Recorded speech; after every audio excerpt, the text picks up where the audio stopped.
Hello everyone, welcome back to WS Cube Cyber Security. This is Ankur Joshi signing in. अब देखिए, हम कई बार या फिर मैं बोलूँ अक्सर टर्मिनल का ही यूज़ करते हैं शेल स्क्रिप्टिंग के लिए। हाँ, हम कई बार कई सारे IDEs यूज़ कर लेते हैं, VS कोड हो सकता है या आप जो भी प्रेफर करते हैं, लेकिन ये बेस स्टार्ट होता कहाँ से? टर्मिनल से, राइट? सारी शेल स्क्रिप्टिंग हम करते हैं टर्मिनल से। बट जब हम सारा कुछ AI के साथ देख रहे हैं तो क्यों ना शेल स्क्रिप्टिंग विद टर्मिनल को भी AI से ही जोड़े। टर्मिनल पे भी हमें कई बार कई सारे शेल कमांड्स यूज करने में काफी टाइम लगता है। क्यों ना ऐसा एक टर्मिनल हो जो वो हमारी बात समझ जाए, हमें कमांड्स दे दे, या कई बार कुछ एरर आती है तो बार बार हम चैट जीपीटी पे जाके सर्च करते हैं। इससे अच्छा कहीं वो चैट जीपीटी हमारे टर्मिनल के साथ ही मिक्स हो जाए, ताकि कोई भी डाउट आया हमने उससे पूछा, इधर उसने हमें डाउट का आंसर बता दिया और इधर हम कॉपी करके पेस्ट कर रहे हैं। अच्छा होगा, राइट? तो ये पॉसिबल है। चलिए देखते हैं कैसे। तो सबसे पहले मैं VMware वर्कस्टेशन ओपन कर लेता हूं जहां पर हमारी लिनक्स की लैब अवेलेबल है। आप मेन सिस्टम पे भी कर सकते हैं अगर आपका मेन सिस्टम लिनक्स है तो, बट मैं आप लोगों को पैरेट ओएस में ये चीज करके बताऊंगा। आप लिनक्स अगर यूज करते हैं, कोई भी काली लिनक्स हो या और भी कोई ऑपरेटिंग सिस्टम, उसमें भी ये परफेक्टली वर्क करेगा। जब तक ये हमारा स्टार्ट होता है पैरेट ऑपरेटिंग सिस्टम, मैं आपको थोड़ा इसके बारे में बता देता हूँ कि इसके फायदे क्या है, नुकसान क्या है। देखिए, ये आपको लीगली ही हेल्प करेगा जैसे सारे एआईज करते हैं। यहाँ आप हैकिंग वाली टर्म्स यूज नहीं कर पाएंगे, लेकिन आपके कई सारे काम जो है वो इसमें आसान हो जाएंगे। जैसे डे टू डे लाइफ के इंफॉर्मेशन गैदरिंग हो गई, स्कैनिंग पार्ट हो गया, मतलब कुछ भी जो जो हमें जनरली हम परफॉर्म करते हैं। कई बार कुछ चीज़ को स्टार्ट करना, कुछ चीज़ को स्टॉप करना, वो चीज़ों में भी ये हमारा टर्मिनल हेल्प कर देगा। तो अभी मैं एक बार लॉग इन कर लेता हूँ। अब वो टर्मिनल क्या है, कौन सा है, चलिए जानते हैं। मैं ब्राउजर ऑन कर लेता हूँ। टर्मिनल का नाम है web terminal. Simply web terminal आपको सर्च करना है एंड यहाँ पे डाउनलोड का ऑप्शन आ जाएगा। आप देख पा रहे हैं द इंटेलिजेंट टर्मिनल। सीधा हम यहाँ से डाउनलोड करेंगे। मैक के लिए भी अवेलेबल है। देखिए, अगर आप डेबियन या उबंटू यूज करते हैं तो डेब, रेड हैट, फेडोरा या SUSE तो आपके लिए RPM पैकेज है। सिंपली यहाँ से आपको डाउनलोड कर लेना है और ऐप इमेज भी यूज कर सकते हो, ये भी कई अच्छा ऑप्शन रहता है। मैंने यहाँ पर, आप देख पा रहे होंगे, मैंने यहाँ से पहले ही इसे डाउनलोड कर लिया। यहाँ पर ये डाउनलोड अवेलेबल है। अब करना क्या है, सिंपल टर्मिनल ओपन करेंगे, sudo परमिशंस देंगे ताकि इंस्टॉलेशन हम परफॉर्म कर सकें।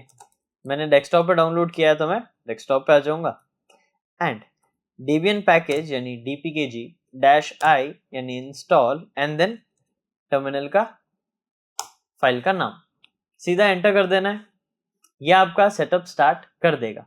ओके, ऑलमोस्ट हो ही गया है। आप लोगों के हो सकता है थोड़ा सा टाइम लगे, बट यहाँ पर जैसे ये हो जाता है, आप टर्मिनल को मिनिमाइज कर सकते हैं, अपने एप्लीकेशन मेन्यू में जा सकते हैं और यहाँ पर वॉर्प सर्च कर सकते हैं। आपको वॉर्प टर्मिनल एमुलेटर मिल जाएगा। आपको बस इसे स्टार्ट कर देना है। स्टार्ट करने के बाद एक बार हम इसे स्टार्ट करते हैं। देखिए, the app is update now. मैं इसे अपडेट कर देता हूँ, ठीक है? ये ऐप को अपडेट कर देगा। पासवर्ड मैं यहाँ पर दे देता हूँ, इसने मुझसे पासवर्ड पूछा है। ये टर्मिनल काम कर रहा है। मैं इसको फुल स्क्रीन कर देता हूँ। इसकी थीम मैंने कस्टमाइज करी है, आप चाहें तो चेंज कर सकते हैं।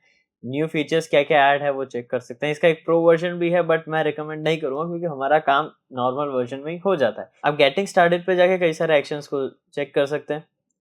यहाँ आपको मैक्सिमाइज वार्प का ऑप्शन मिल जाएगा कि क्या क्या आप कमांड्स यूज कर सकते हैं। कंट्रोल R से सर्च होता है, कंट्रोल स्पेस बार या फिर कंट्रोल सेमीकोलन से आपका यहाँ पर ये चीज स्टार्ट हो जाएगी। एंड अब देखिए, यहाँ पर ये कंप्लीटली अपडेट हो चुका है। सिंपली आपको जो भी चाहिए आप यहाँ पर सर्च कर देंगे। अब करना कैसे है, लेट्स सपोज यहाँ पर मैं बात करता हूँ। पहले तो sudo परमिशंस दे देता हूँ मैं, sudo su, ताकि मेरा टर्मिनल sudo परमिशंस में पहुंच जाए। अब सिंपली मुझे यहाँ पर एक ही काम करना है, यहाँ पर स्टार्ट। अब मेरे यहाँ पर ना जूस शॉप इंस्टॉल्ड है, वास्प जूस शॉप, ठीक है? वास्प जूस शॉप इंस्टॉल है। एक सेकंड, पर मुझे AI सर्च को इनेबल करना होगा, तो मैं कंट्रोल स्पेस बार से AI सर्च को इनेबल कर देता हूँ। मैं चाहूँ तो इसको बंद कर सकता हूँ यहाँ से। यहाँ पर इंस्टॉल, ओके, इंस्टॉल तो हो रखा है। आप चाहें तो इंस्टॉल वाला पार्ट भी कर सकते हैं, लेकिन मैं इसको कहूँगा run wasp juice shop which is installed in docker. Let's see. Okay, चलिए यहाँ पर तो इसे इसने नहीं मना किया है। चलिए काम करते हैं, install wasp juice shop using docker. Okay, I guess यहाँ पर कुछ ना कुछ इशू आ रहा है। एक बार मैं इसको ऑफ करता हूँ एंड यहाँ पर इसे पूछता हूँ। Let's see now will it, no, यहाँ पर आई गेस आउटडेटेड के लिए ऐसा आ रहा है, मैं एक बार एक स्कैन परफॉर्म करता हूँ, run nmap scan on wscubetech.com.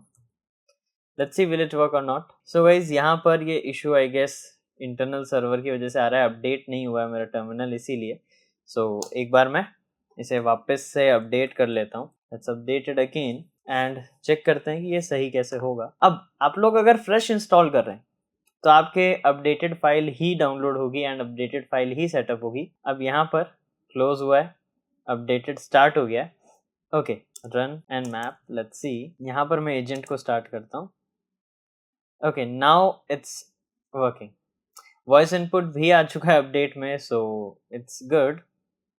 Right, अभी के लिए मैं इसको क्लोज करता हूँ एंड यहाँ से बोल देता हूँ इसे run and map and enter. अब ये GPT-4o से कनेक्टेड है, तो ये आपको अब यहाँ से टारगेट दे रहा है. आपको सिंपली या तो कॉपी कर लेना है या रन इन टर्मिनल, यहाँ पर आप आइकन देख पा रहे हैं, इस पर क्लिक कर देना है एंड यहाँ टारगेट आप चाहें तो चेंज कर सकते हैं, या फिर आप इसे कह सकते हैं run wasp juice shop which is installed in docker. Let's see. अब ये हमें सीधा यहाँ पे दे रहा है, इसको हम रन करेंगे या एंटर कर सकते हो. सीधा यहाँ पर इसने स्टार्ट कर दिया है. यहाँ पर हम वॉइस इनपुट बाद में ट्राई करेंगे. अभी एक बार चेक करते हैं कि इसने ये स्टार्ट किया है या नहीं करा है. Let's go on to the browser. हम वेरीफाई कर लेते हैं, नहीं तो हम इस कमांड को कॉपी करके पेस्ट करेंगे. It's simple as that. So यहाँ पर local host 3000. Okay, I guess इसने जूस शॉप स्टार्ट कर दिया है, जो कि यहाँ दिख रहा है. तो कई बार क्या होता है, हमें ये सारे कमांड्स याद रखने की जरूरत नहीं पड़ेगी अगर हम ऐसे करते हैं तो हमें काफ़ी फ़ायदा हो जाएगा. ठीक है, तो अगर ये यूज़ करते हो तो आपको काफ़ी ज़्यादा फ़ायदा होगा. अब यहाँ पर मेरा एरर इसलिए आया था क्योंकि स्टार्टिंग में 4o मॉडल से कनेक्ट नहीं हो रहा था. अगर आप देखें तो यहाँ पर कई सारे और मॉडल है. डीप सीक मैं रिकमेंड नहीं करूँगा आप लोगों को, मत यूज़ करा. हाँ, क्लॉड 3.5 हाइकू ये अच्छा मॉडल है एंड जेमिनी 2 ये दोनों अच्छे मॉडल्स है, आप इन्हें ट्राई कर सकते हैं. O3 मिनी थोड़ा सा GPT का ही पुराना वाला वर्जन है, तो GPT-4o बेटर है, क्लॉड बेटर है एंड जेमिनी बेटर है. आप इन्हें कंसिडर कर सकते हैं. ठीक है, यहाँ पर अटैच कंटेंट करना चाहते हैं तो कर सकते हैं. बहुत सी चीज़ें यहाँ पर अवेलेबल है. और अगर आप चाहें तो ये देखिए, यहाँ पर Ctrl+I प्रेस किया, आपका एजेंट वापस स्टार्ट हो जाएगा. मैं एक बार इसको यहाँ से क्लोज करता हूँ.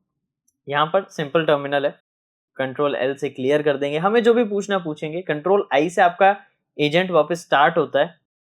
लेट्स सपोज अगर यहाँ मैं Ctrl+C परफॉर्म करता हूँ तो एजेंट बंद हो गया. Ctrl+I लिखता हूँ तो वापस एजेंट स्टार्ट हो जाएगा. तो जो भी मैं चाहूँ यहाँ पर कर सकता हूँ. लेट्स सपोज यहाँ पर मैं चाहता हूँ create a bash one liner command to find the IP of wscubetech.com and perform a basic nmap scan on it. Just बहुत बेसिक सा मैं यहाँ पर ऐड करता हूँ. ठीक है, इसने किया, सजेस्ट किया, मैं सीधा एंटर या रन लिखूंगा बस. अब इस बैश कमांड के अकॉर्डिंग इसने IP निकाली, उस पर nmap स्कैनिंग भी स्टार्ट कर दी, 2 पोर्ट्स ओपन है ये भी बता दिया एंड हमारा काम हो गया. अब ये तो अच्छी बात है ही, लेकिन ये जो सिंगल लाइनर कमांड है इसे हम हमारी शेल स्क्रिप्टिंग में भी यूज कर सकते हैं, क्योंकि ये सिंगल लाइनर कमांड है, शेल स्क्रिप्टिंग में डायरेक्ट यूज किया जाएगा, है ना. तो कई बार हमें बहुत फायदा होता है ऐसे AI टर्मिनल से. अब अगर मैं लॉजिक दिखाऊं आपको, तो यहाँ पर IP पैरामीटर सेट किया है, जिसको डॉलर से वैल्यू दी है कि ये आपको बताना है. अब जिसमें भी हेड कमांड का यूज किया है ताकि वो फिल्टर आउट कर सके, एंड फिर उस IP वाले पैरामीटर को या फिर हम बोलेंगे वेरिएबल को जोड़ दिया इन्होंने nmap के साथ. तो ऐसे इन्होंने ये चीजें वर्क करी. अब हम अगर कोडिंग पर्सपेक्टिव से नहीं जानते इस चीज को तो हमारे लिए थोड़ा कॉम्प्लेक्स हो जाएगा, लेकिन यहाँ पे आपने सिंपल AI का यूज करके अपना काम किया है, राइट. अब इसमें एंडलेस पॉसिबिलिटीज है, आप इसको ट्राई जरूर करना. इसमें आप अकाउंट बना सकते हो इजीली एंड इसे यूज कर सकते हो, कहीं प्रॉब्लम आपको नहीं आएगी. एंड अगर आप इंटरेस्टेड हैं इन्हीं सारी अटैकिंग टेक्निक्स में, तो आप ज्वाइन कर सकते हैं WSCH बैच, क्योंकि यहाँ पर हम 20+ प्रीमियम मॉड्यूल्स में कई सारे हैकिंग टिप्स एंड ट्रिक्स को सीखते हैं, स्किल सेट गेन करते हैं, मल्टीपल चीजें आपको अपस्किल करने के लिए भी प्रोवाइड कराई जाती है, जैसे आपके क्लासेस की recording, notes, assignment, cheat sheets, projects and various things जो कि आपको ओवरऑल ग्रो करने के लिए जरूरत है। तो ये सारी चीजें आपको ड्यूरिंग द बैच प्रोवाइड कराई जाती है। और भी कुछ सरप्राइजेस है बट वो आपको मैं वीडियो में नहीं बताऊंगा, ये चीजें हम क्लासेस में डिस्कस करेंगे। एंड अगर आप इंटरेस्टेड हैं तो दिए गए नंबर पे आप कांटेक्ट कर सकते हैं, डिस्क्रिप्शन में और भी डिटेल है, so do check them out.